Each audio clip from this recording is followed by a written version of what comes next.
Twisted Metal at its core is really two things. It's kind of the way we always describe it is like Mortal Kombat, Street Fighter, Mario Kart Battle Mode, Call of Duty, EC Comics, Twilight Zone, Freddy and Jason, and slasher movies, all rolled into one. So it's very competition heavy, multiplayer split screen, 2 to 4 player local, as well as lots of online modes, tons of levels. And it really is, we've always said it's like a fighting game in cars. People think it's not a racing game. It's a shooter. It's a shooter that happens to take place kind of inspired by things like Mad Max and Road Warrior, putting machine guns and flamethrowers and rocket launchers and leaning out the windows with shotguns and sniper rifles. It really is trying to create, and has been since our first one back in '95, a shooter on wheels meets a fighting game. It's kind of this big thing. It's hard to describe because it's its own freaking thing, but we're real proud of it. We love it. The answer is no, it's not camp. Not camp at all. Now we've shot, I don't know if you've seen them behind us, we've shot live action for the first time, and we've been unveiling that this week. We did it on your show, which was great. But I love it. I look at it and I go, wow, the live action came out a hell of a lot better than I thought it would. And I look at it and I say, okay, is this camp? Well, look, let's watch what's about to happen, right? We're about to see Calypso, who's kind of the big main guy of this story. And is this guy camp? Dude, this guy's straight out of an Image comic from 1990. There's no doubt. But I'm kind of perpetually stuck in 14-year-old mindset. So for someone maybe who's a little bit more, look, I'm not like an idiot. I fucking like smart TV and I like reading books and politics. But when it comes to a lot of entertainment, I like stuff that really speaks to that junior high kid. Even though I'm an adult and I don't think this is a game for little junior high kids. Not that a little, but I don't think this is like a kid game.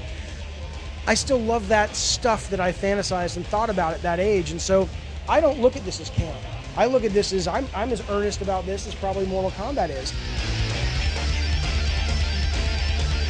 Juggernaut is a vehicle we've wanted in Twisted Metal since the very first one. Scott Campbell, myself, Kellen Hatch, who's the creative director on the title, and we just couldn't do it. It was technology. It was great, but we just couldn't quite get our vision for this. And this is my favorite vehicle in the game at the moment because huge semi truck, front cab, rear cab. He opens the back door. He's got his own attacks. He can ram the crap out of you. He launches these great big bouncy mines in the level, but he can also open the rear doors. And when he does that, 2 of his teammates can drive into the back. Each one of them can mount a gun that's on the trailer or the cab. So the top gun, the trailer gun that can slide back and forth, has 2 attacks. It has a missile launcher swarmer attack, and it has a 50 caliber gun attack. Both draw from kind of the same overheat meter. So you've really got to kind of risk reward and decide what you want to do when. Otherwise, you're going to be out of ammo of one type or the other. Or you can switch to the front gun, which is the most devastating gun I think we have in the game, I'm pretty sure, but it's super powerful. What's interesting is that it has a limited range. The top gun on the trailer, 360, full 360. The tri-gun on the top of the cab only has like 230. And so you really have to work with that driver and say, look, if we're going to make a go of this, because this gun will decimate the enemy, but you got to make sure either on headset or you're split screen playing with your buddy online, or you just know the guy, you got a routine down. On the flip side, if you're fighting this guy, whenever the back doors are open, anytime anybody shoots into the back doors, and you got to open those back doors to let guys in and out on your team, you're vulnerable because any shot that goes in inside that trailer when the doors are open does 2 to 3 times more damage. So you explained what nuke mode was back at E3. We have changed it though since E3. At E3 we had my team statue, and your team statue, and I could be offense, defense at any time. And so we ended up adding the ability for the host to say 3 faction leaders, 1 to 3 faction leaders, kind of split up the herd. We didn't want everybody like a big scrum going through the level. But now you're either on offense or defensive within a number of innings. So there could be 3 innings or 1 inning or 20 innings. It's up to the host. And in that inning, I get to play offense with my team. We're trying to take your statue down. We switch, then we're trying to protect our statue from you taking it down. And it just allows you to focus more on the tactics of offense and defense at a more granular level. And then, basically points we've added more. Instead of just the goal killing the statue, if you have a 3-inning game, it's whoever has the most points at the end. You can get 1 point for every time you hit the statue. If you bring the statue down, it's 2 points. If the defense team manages to stop your team from launching a missile at all in an inning, they get a point. And then at the end of every inning, we'll reset the health and the stats, you put a new one in there.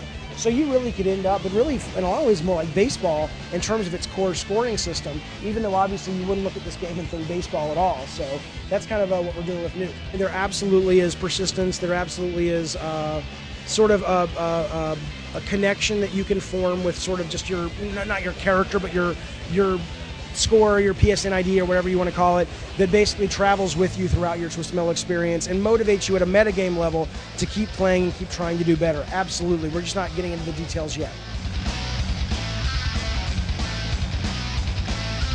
Most shooters today, when Scott and I and Kellen looked at them, it was kind of like step out of a bunker, get shot in the head, respawn, do it again.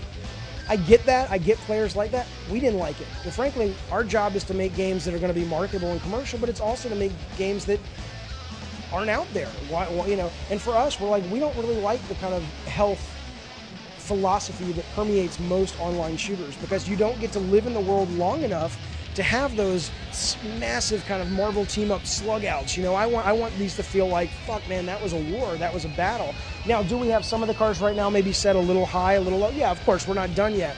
But I never would want Twisted Metal to become 4 or 5 hits and you're dead, respawn. I do not want that pacing. I want this to feel like a fighting game. And in a fighting game, when you're in a slug match, sometimes those battles can feel epic. And that's what we want out of Twisted Metal, both one-on-one when you're playing split screen or online, or playing a game like Nuke where you've got a lot of guys. I think whether you're a success in what you do or a failure in what you do, the minute you stop being nervous and you stop, if I wasn't nervous, it would mean that me and the team weren't pushing ourselves to try new things and bring new things to this game. If I wasn't nervous, it would mean that we were just phoning it in. And I don't want to go through my life doing that. I fall in love with the games I work on. So does Scott, so does the team in Utah, so does Sony Santa Monica. That's kind of why I've loved working with Sony for so long, is you really get to do passionate projects. And so, yeah, I'm fucking nervous. I'm terrified. I'm terrified to go online. I went online last night and I watched your SOCOM review, right? And I'm like, fuck, what's it gonna feel like on October 4th or 5th when you guys put your review up? I'm gonna have knots in my stomach. I'm gonna be fucking, nervous as hell when that little dude comes out and it's the story guy and he's all crying and shit when he jumps on that guy's back. Shit makes me nervous, and so, but I think that's what makes us good. I think that's what makes anybody good. And I'm nervous specifically tonight, because it's not done yet. I would prefer no one to play this game until we're finished, and I would prefer to make this game in a vacuum, and I would prefer to do tons of focus testing that no one ever knows about, and then release it when it's ready, because until it's perfect, I know what it's supposed to be. And I don't want it out there, and Scott doesn't want it out there until it's what we see in our heads. So until it's done, it's not done. And so you're always nervous. It's terrifying. Twisted Metal will be October 4th, 2011.